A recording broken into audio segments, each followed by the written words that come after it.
Saviez-vous qu'il y a plus d'un quart de siècle, et oui, déjà 25 ans, que l'on a parlé de sabotage au sein des entreprises? Et pas par rapport à des sabotages physiques, saboter une pièce, euh, une, une chaîne de production ou autre. Non, de sabotage entre les personnes. Effectivement, ça existe et ça existe depuis un moment.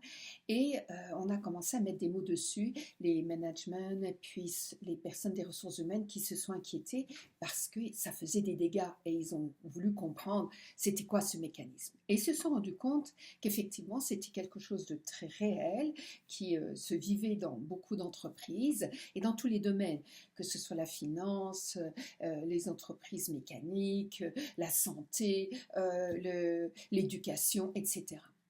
Et ils se sont rendus compte qu'il y avait, disons, une certaine forme de personnalité chez les personnes qui se faisaient saboter, parce que c'est pas n'importe qui.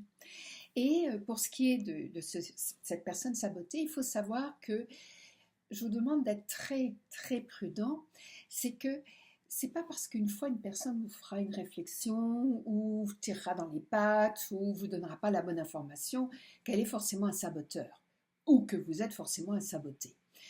C'est un phénomène qui doit être répétitif, qui doit se voir dans la durée et qui est comme une lame de fond, vous savez, qui attaque la falaise régulièrement, jour après jour, et qui à un moment donné la fait tomber.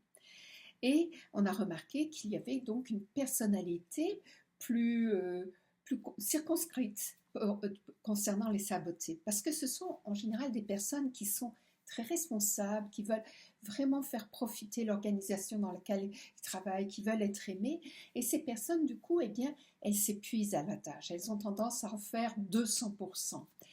Elles sous-estiment le pouvoir de l'information, elles ont tendance à ne pas assez se vendre, à négliger leur image, les relations sociales, à se bloquer plus dans le travail et pas penser à tout ce qui est relationnel ou ne pas le faire suffisamment. Elles évitent les confrontations parce qu'elles se sentent mal à l'aise avec ça et elles se remettent facilement en question.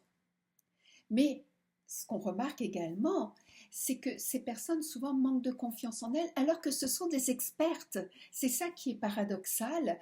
Elles aiment leur travail, elles ont de l'endurance, elles sont un peu naïves, il faut le dire, ou comme elles n'ont aucun trait de personnalité méchant ou agressif, elles n'imaginent pas que les personnes en face d'elles peuvent avoir ce genre de trait de personnalité.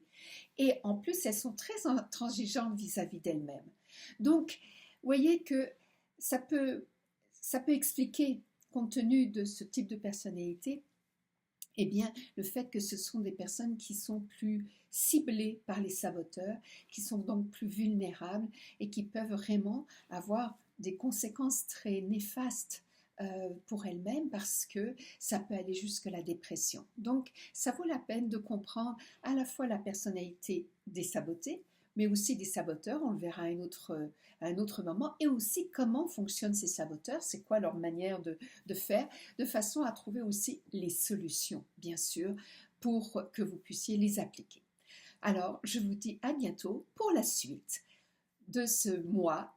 Parlons des saboteurs, des sabotés et du sabotage. À bientôt, au revoir.